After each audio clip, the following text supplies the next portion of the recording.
Hey guys, welcome back to our channel. So last video में हमने उच्चारण स्थान पढ़े थे। तो अब ये क्वेश्चन आता है कि अगर वर्णों का उच्चारण स्थान हो रहा है तो कोई ना कोई चेष्टा तो मुख में, शरीर में हो रही होगी। साइंटिफिकली हम इस चीज़ को समझें तो हमें पता है कि बॉडी में कोई भी काम हो रहा है तो उसके पीछे हमें एनर्जी लग रही है, एनर्जी यूज़ हो रही है। बिना एटीपी के कोई काम नहीं हो रहा हमारी बॉडी में। इवन हम बैठे हैं, लेटे हैं, लेट कर के सांस भी ले रहे हैं तो उसमें भी एटीपी यूज़ हो रही है, ठीक है। और अगर हम बोल रहे हैं, साइंटिफिकली हम देखें तो हम कैसे बोल पा रहे हैं कि जो एब्डोमेन की मसल्स हैं, चेस्ट की मसल्स हैं, वो कुछ ना कुछ एक्शंस कर रही हैं जिसकी वजह से जो लंग्स के अंदर एयर है वो ऊपर की तरफ पुश होती है। लैरिंग्स में वो साउंड में मॉडिफाई होती है, फिर ओरल कैविटी में आके अलग अलग जगह पे वो टच होके, टकरा के साउंड प्रोड्यूस करती है। इस तरह से हम बोल पाते हैं। ये तो एक साइंटिफिक एक्सप्लेनेशन हो गया इस चीज़ का, ठीक है। वैसे ही संस्कृत में क्या होता है कि हमने उच्चारण स्तर पढ़ लिए। अब वो ये चीज़ कह रहा है कि वर्णों की उच्चारण के समय जो चेष्टा मुख में हो रही है, या फिर चेष्टा से हम समझ सकते हैं कोशिश, सिंपली कोशिश जो भी हो रही है मुख के अंदर उसे ही प्रयत्न बोलते हैं। तो सिंपल सी प्रयत्न की डेफिनेशन हो जाती है कि वर्णों के उच्चारण के समय जो की गई कोशिश होती है, चेष्टा या यत्न होता है, उसे ही प्रयत्न बोलते हैं, ठीक है। तो ये डेफिनेशन हो गई। अब इसके दो टाइप होते हैं, आभ्यंतर और बाह्य। और आभ्यंतर भी दो 5 टाइप का होता है एंड बाह्य प्रयत्न 11 टाइप का होता है। तो सबसे पहले प्रयत्न की डेफिनेशन हमने देखी, देन उसका टाइप देखा दो, आभ्यंतर एंड बाह्य, और फिर दोनों के भी और सब टाइप्स देखे। आभ्यंतर प्रयत्न के 5 और बाह्य प्रयत्न के 11। अब ये दोनों होते क्या है, आभ्यंतर और बाह्य प्रयत्न क्या होता है। आभ्यंतर प्रयत्न वो होता है कि वर्णों के उच्चारण होने से पहले जो कोशिश कर रहे हैं हम मुख में या शरीर में, जो भी कोशिश या जो भी चेष्टा हो रही है उच्चारण से पहले, पूर्व में, उसे आभ्यंतर प्रयत्न बोलते हैं। और वर्णों के उच्चारण के समय जो हो रही है, मतलब एक तो वर्णों के उच्चारण के समय होगी और एक उससे पहले होगी। तो जो उच्चारण के समय हो रही है वो बाह्य प्रयत्न हो गया, और जो पहले हो रहा है, पूर्व में हो रहा है, उसे हम आभ्यंतर प्रयत्न बोल देंगे, ठीक है। तो ये आपको समझ में आ गया होगा। देन अब बाह्य प्रयत्न हमने 11 पढ़े, वो कौन कौन से हैं, वो ये हैं। अब इन्हें लर्न करना बहुत इजी है क्योंकि हम इन्हें पेयर्स में याद करेंगे। पेयर्स में एक तो ये एक दूसरे के अपोजिट भी होते हैं अगर इनका मीनिंग देखें।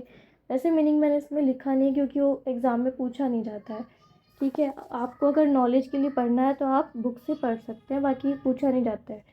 तो पेयर्स में हम याद करेंगे संवाद विवाद, बोलने में एक जैसा लग रहा है और मीनिंग में ये एक दूसरे के अपोजिट भी होते हैं, ठीक है। फिर वही नाद श्वास, फिर घोष अघोष, फिर अल्प प्राण महाप्राण, फिर ये नीचे लास्ट के 3 हैं, उदात्त अनुदात्त और स्वरित। तो ये 11 टाइप्स हो गए, सब टाइप्स हो गए बाह्य प्रयत्न के। संवार, विवाह, नाद श्वास, घोष अघोष, अल्प प्राण, महाप्राण, उदात्त अनुदात्त और स्वरित। अभी जो लास्ट की 3 है, उदात्त अनुदात्त और स्वरित, ये ओनली स्वरों के प्रयत्न है। यानी कि अगर क्वेश्चन में ये आता है कि सभी स्वरों का बाह्य प्रयत्न या प्रयत्न कौन सा होता है, बाह्य प्रयत्न अगर स्पेसिफिकली पूछे तो उसका आंसर होगा उदात्त अनुदात्त और स्वरित। ये व्यंजनों का नहीं होता, ये ओनली स्वरों का होता है, ओके। अब ये तो ओनली इसके नाम थे, अब इसके एग्जाम्पल्स पढ़ेंगे क्योंकि जो क्वेश्चन है वो उसके एग्जाम्पल से ही बनता है। जैसे कोई भी वर्ण दे दिया और फिर उसका प्रयत्न पूछते हैं, तो अब इनके अंदर कौन कौन से व्यंजन आते हैं, व्यंजन या वर्ण आते हैं, ठीक है। तो सबसे पहले है विवार। विवार में खर प्रत्याहार आएगा। खर प्रत्याहार मैंने माहेश्वरी सूत्र की जब क्लास ली थी तब मैंने बताया था कि प्रत्याहार क्या होता है। कि माहेश्वरी सूत्र जो हमने पढ़े थे उसमें से फर्स्ट का जो लेटर होता है और एंडिंग का जो लेटर होता है उसको एक साथ लिख देते हैं, और उनके बीच में जितने भी लेटर्स आ रहे हैं, जितने भी वर्ण आ रहे हैं, उन सबको हम इंक्लूड करते हैं, ठीक है। तो जैसे कि हमने पढ़ा था माहेश्वरी सूत्र में ख फ छ, तो वहाँ से ये ख स्टार्ट हो रहा है, तो वहाँ का ख ले लिया इन्होंने स्टार्टिंग का। उसके बाद हमने पढ़ा था श स र, तो वहाँ र से एंडिंग हो रही है उसकी, तो वहाँ से लेकर के वो श र वाला है, उसके बीच में जितने भी लेटर्स आएंगे खर प्रत्याहार में उन सबको हम काउंट करेंगे, सबको इंक्लूड करेंगे। कौन कौन से थे वो, ख फ छ ट थ च ट त, क प, फिर य को काउंट नहीं करेंगे, फिर श स, फिर रै को भी काउंट नहीं करेंगे। तो ये सारे जितने भी लेटर्स हैं उनका जो बाह्य प्रयत्न है वो विवार होता है। वैसे ही हर्ष प्रत्याहार आ जाएगा कि ह और श के बीच में जितने भी लेटर्स आ रहे उनका संवाद बाह्य प्रयत्न हो जाएगा। और उदात्त, अनुदात्त और स्वरित का तो मैंने बता ही दिया कि वो सारे जितने भी स्वर हैं उनका होता है। अब आता है अल्प प्राण और महाप्राण। तो वर्ग जो होते हैं, कैर वर्ग, जय वर्ग, उनके जितने भी पहला वर्ण हो गया, तीसरा हो गया, फिफ्थ हो गया, और इनके साथ ही य र लैव है, इनका जो प्रयत्न है, बाह्य प्रयत्न है, वो अल्प प्राण होता है। और इनके अलावा जो बच गए यानी कि सेकंड एंड फोर्थ वर्ण बच गए, और श श स ह बच गया है, इनका प्रयत्न महाप्राण होता है। अब हमें ये तो याद रह जाता है कि ऑड वर्ड्स आ रहे थे, और जितने भी लेटर्स हैं वो आ रहे थे कि फिफ्थ हो गया, थर्ड हो गया, फिर फिफ्थ हो गया, फर्स्ट, थर्ड और फिफ्थ। और फिर सारे के सारे जो इवन थे यानी कि फोर्थ और सेकंड एंड फोर्थ, वो अलग आ रहे थे, ठीक है। और ऊपर वाली लाइन जो है, क्योंकि हम अगर हिंदी में देखें, हिंदी की जो वर्णमाला है उसमें य लेवे ऊपर आता है, देन श से वाली लाइन नीचे आती है। तो फर्स्ट से स्टार्टिंग होने वाला है यानी कि first, third and fifth and ग्यारह लेवे, और फोर्थ, सेकेंड एंड फोर्थ, और से सह, वो उन साथ में आएंगे। लेकिन ये फिर भी कंफ्यूजन हो जाता है कि ये अल्प प्राण का था या महाप्राण का था। तो ऐसे याद रख सकते हैं कि अल्प यानी कि छोटा, और कोई भी छोटी चीज़ है तो वो पहले आएगी, बड़ी चीज़ बाद में आएगी, ठीक है। एंड ये भी हम अगर काउंटिंग में देखें तो वन छोटा होता है ना, तो अल्प यानी छोटा, और वन सबसे छोटा होता है। तो one, three and fifth letters और ईयर 11 अल्प प्राण में आएंगे, एंड सेकंड एंड फोर्थ वाले महाप्राण में आएंगे, ठीक है। अब यहाँ पे बाह्य प्रयत्न खत्म हो गया। अब हमने अभ्यंतर प्रयत्न पढ़ा था, जो कि हमने 5 टाइप्स पढ़े थे। उसके कौन कौन से 5 टाइप्स होते हैं उसके? स्पृष्ट, ईषद स्पृष्ट, ईषद विवृत, विवृत और संवृत, ठीक है। अब सबसे पहले पढ़ेंगे स्पृष्ट। स्पृष्ट नाम से ही थोड़ा थोड़ा लग रहा है स्पर्श जैसा लग रहा है, ठीक है। तो स्पृष्ट, सबसे पहले स्पृष्ट का मतलब क्या होता है? इसमें वो वर्ण आएंगे जिनका उच्चारण करते समय मुख में या मुख के जो पार्ट्स हैं, ओरल कैविटी के जितने भी पार्ट्स हैं, उनका कहीं ना कहीं किसी ना किसी से स्पर्श होगा, मतलब बिना किसी के स्पर्श के ये बोले नहीं जा सकते, ठीक है। नाम से भी लग रहा है स्पर्श, ठीक है। और इसका एग्जाम्पल भी स्पर्श व्यंजन ही है, स्पृष्ट और एग्जाम्पल स्पर्श, स्पर्श व्यंजन। कौन कौन से थे? 25 है ना, कैसे लेकर के मैं तक वर्ण परिचय में मैंने बताए थे।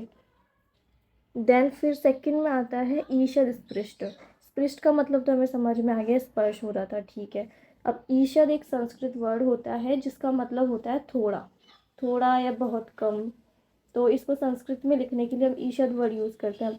ईषद स्पृष्ट का मतलब क्या हुआ कि जहाँ पे जो स्पर्श हो रहा है वो थोड़ा हो रहा है, मतलब स्पृष्ट व्यंजनों में जो उच्चारण कर रहे थे जब ज़्यादा टच हो रहा था, ईषद स्पृष्ट में थोड़ा कम होगा, होगा ज़रूर पर थोड़ा होगा, ठीक है। अब उसके एग्जाम्पल कौन कौन से हैं? अंतस्थ व्यंजन। अंतस्थ व्यंजन 4 हैं। कौन कौन से थे? य लहव, ठीक है। इसका अभ्यंतर प्रयत्न कौन कौन सा होगा? य लहव का अभ्यंतर ईषद स्पृष्ट। और बाह्य प्रयत्न कौन सा हो रहा था? य लहव का अल्प प्राण, ठीक है। अब आता है थर्ड पे ईषद विवृत। सबसे पहले तो विवृत का मतलब हमें पता होना चाहिए कि जब कंठ है, हमारा जो थ्रोट है, वो पूरी तरह से खुला है किसी किसी भी वर्ण के उच्चारण के समय, तो उसे विवृत बोलते हैं। अब ईषद लग गया, इसका मतलब है कि जो कंठ है या गला है वो थोड़ा खुला होगा, खुला होगा बट थोड़ा खुला होगा, बंद नहीं होगा। तो उसका एग्जाम्पल क्या है? उष्म व्यंजन। कौन कौन से थे? श, स, ह, ठीक है। और विवृत का क्या हो जाएगा? जितने भी स्वर हैं, जितने भी स्वर हैं उनका हो जाएगा विवृत। अब लास्ट आता है संवृत। संवृत में सिर्फ एक ही एग्जाम्पल है, हस्व है, वो भी कैसे? क्रिया रूप में या प्रयोग की दशा में। अब अगर एमसीक्यू में ये क्वेश्चन या किसी भी क्वेश्चन में ये आ जाता है कि हस्व अ का क्रिया रूप में या प्रयोग की दशा में प्रयत्न कौन सा होता है, तो हमें संवृत बताना है, ठीक है। पर अगर सिंपली अ लिखा हुआ है, सिंपली अ, तो फिर हम वहाँ पे विवृत टिक करके आएंगे, ठीक है। इस चीज़ का ध्यान रखना कि संवृत में हस्व ए है। हस्व ए किस कंडीशन में है? क्रिया रूप में। अब हमें यहाँ पे ज़्यादा दिमाग नहीं लगाना कि इसका मतलब क्या है, क्या है, बस हमें याद रखना है कि क्रिया रूप में या प्रयोग की दशा में ऐसा कुछ आता है क्वेश्चन में, तो हम संवृत टिक करके आएंगे। अगर सिंपली अ लिखा हुआ है तो उसका आंसर विवृत होगा। क्यों? क्योंकि सारे स्वरों का जो आभ्यंतर प्रयत्न होता है वो विवृत होता है, ठीक है। सो ये हमारा प्रयत्न था जो कंप्लीट हुआ। कुछ भी नहीं है इसके अंदर, बहुत सिंपल है। तो हमने पढ़ा क्या था, प्रयत्न होता क्या है, वर्णों के उच्चारण के समय जो चेष्टा होती है उसे ही प्रयत्न कहते हैं। उसके दो टाइप थे, आभ्यंतर और बाह्य। उच्चारण से पहले वाले जो चेष्टा होती है उसे आभ्यंतर कहते हैं, और उच्चारण के समय जो होती है उसे बाह्य कहते हैं। आभ्यंतर 5 होते हैं, बाह्य 11 होते हैं। और कौन कौन से हैं, उनके एग्जाम्पल्स क्या क्या है, ये हमने पढ़ लिए हैं। आई होप कि आपको समझ में आ गया होगा। Thank you for watching.